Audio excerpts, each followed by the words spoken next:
اعوذ باللہ من الشیطان الرجیم بسم اللہ الرحمن الرحیم الصلاۃ والسلام علیک یا رسول اللہ وعلی آلک واصحابک یا حبیب اللہ۔ السلام علیکم ورحمۃ اللہ وبرکاتہ۔ جملہ سامعین و حضرات، آج معاشرے میں اور آپ دیکھتے ہیں کہ ہر بندہ جو ہے وہ اپنے مرضی کا فتویٰ دے رہا ہے، اور ہر بندہ جو بات اپنی طبیعت کو اچھی لگے، جو عمل اپنے آپ کو اچھا لگے، اور وہ تو بڑے شوق اور ذوق کے ساتھ بجا لاتا ہے، لیکن اس میں اس بات کی طرف دھیان نہیں ہوتا کہ آیا یہ عمل کرنے سے کہیں ہم قرآن و حدیث کی مخالف تو نہیں کر رہے؟ کیا ہمارا یہ عمل کتاب اللہ اور سنت رسول اللہ صلی اللہ علیہ وسلم کے مخالف تو نہیں؟ بلکہ جس طرف آج دنیا جا رہی ہے، جس طرف لوگوں کی توجہ ہو چکی ہے، وہ یہ ہے کہ ہر بندہ دین کو اور شریعت کو اپنے عقل و فہم کے تابع کرنا چاہتا ہے۔ آسان لفظوں میں اگر کہیں تو یوں سمجھیں کہ لوگ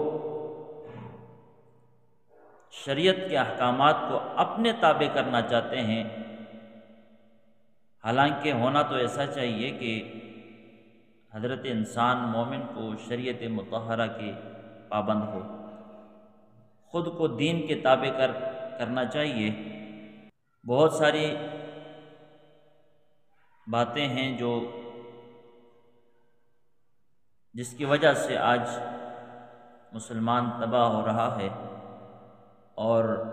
اعمال صالحہ سے انسان ہاتھ دھو بیٹھتا ہے، اور کامیابی سے انسان محروم ہے۔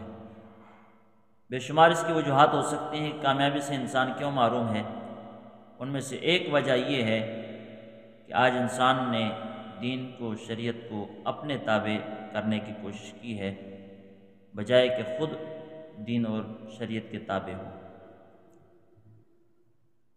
تو بہت ہی اہم بات نبی پاک صلی اللہ علیہ وسلم کے فرمان کی صورت میں عرض کرنے لگا ہوں۔ اس سے قبل گزارش ہے کہ آپ احباب جنہوں نے ابھی تک اس چینل کو سبسکرائب نہیں کیا، وہ اس چینل کو سبسکرائب کریں اور بیل آئیکن کو دبائیں، تاکہ ہر اچھی سے اچھی ویڈیو، اچھا سے اچھا پیغام ہمارا آپ تک آسانی کے ساتھ پہنچ جائے۔ رحمت کونین صلی اللہ علیہ وسلم کا فرمان عالی شان ہے۔ حضرت عبداللہ بن عمر رضی اللہ تعالیٰ عنہ سے روایت ہے، فرماتے ہیں قال رسول اللہ صلی اللہ علیہ وسلم لا یؤمن احدکم حتی یکون ہواہ تبعا لما جئت بہ۔ رحمت عالم صلی اللہ علیہ وسلم نے ارشاد فرمایا، تم میں سے کوئی بندہ اس وقت تک مومن نہیں ہو سکتا جب تک وہ اپنے خواہشات کو اس کا پابند نہ بنائے جو میں محمد لے کر آیا ہوں، یعنی کتاب اللہ اور اس کے بعد میری سنت۔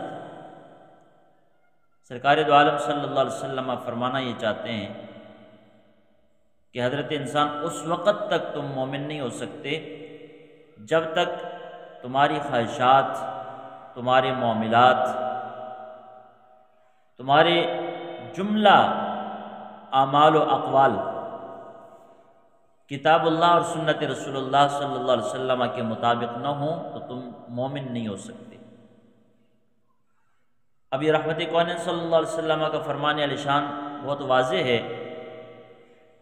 کہ انسان کو مرتے دم تک کتاب اللہ اور سنت رسول اللہ صلی اللہ علیہ وسلم کے پابند رہنا چاہیے، ان کی تابعداری کرنی چاہیے۔ خود کو اپنے آپ کو انسان کتاب اللہ کے لیے پیش کرے، سنت رسول اللہ کے سامنے اپنے آپ کو پیش کرے، اور اپنے تمام تر خواہشات و معاملات کو کتاب اللہ اور سنت رسول اللہ صلی اللہ علیہ وسلم کے مطابق انسان اس کو جو ہے سر انجام دیتا رہے۔ فرمایا کہ اس وقت تک تم میں سے کوئی بندہ مومن نہیں ہو سکتا جب تک حتیٰ یکون ہواہ تبعا لما جئت بہ، جو چیز میں لے کر آیا، یعنی جو شریعت میں لے کر آیا، جو قرآن مجھے دیا گیا ہے میں لے کر آیا ہوں، جو تعلیمات قرآن ہیں اور جو میری سنت ہے، میری شریعت ہے، جب تک انسان کے خواہشات جو ہیں شریعت کے تابع نہیں ہوتی تب تک فرمایا تم میں سے کوئی بندہ مومن نہیں ہو سکتا۔ اللہ وحدہ لا شریک ہم سب کو عمل پیرا ہونے کی توفیق عطا فرمائے۔